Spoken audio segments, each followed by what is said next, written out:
he min siam thal le ro ti hla hi sang ni sawma ka phuwa tho khani a kem kan ne a chuta chuan pathian siam tharna ki ma aron thlinga se me ma ta chuanin ka hmu chhuat tak de chu ke ma ka tlin lo zia le ka fel lo zia kha ka in hmu chuak ta lalpa siam tharna til lo chuan rongbol tlak kalo ni lo ni ti kha ke ma hian aron omna ste me me a siam tharna til lo chuan sertan hi engmani lo sertan lo po engmani lo tiang chi kha ka thin lunga aron thling chota ka tiang khan ka nun kha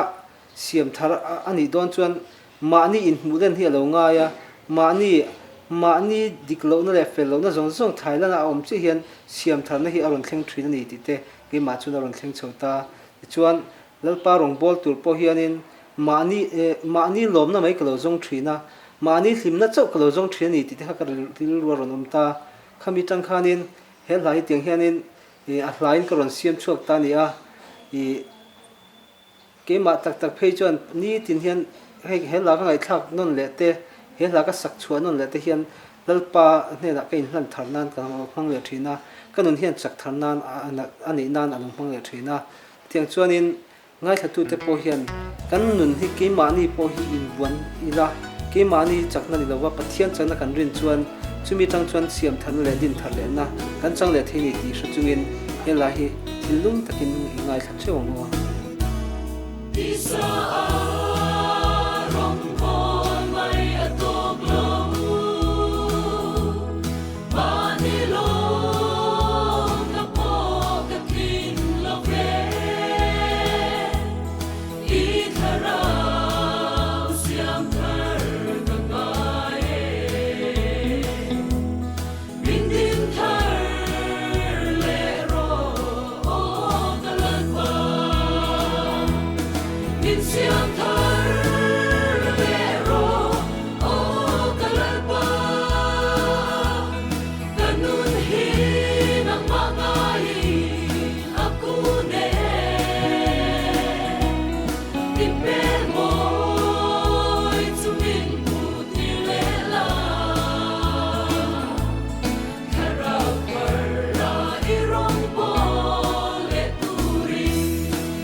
Siam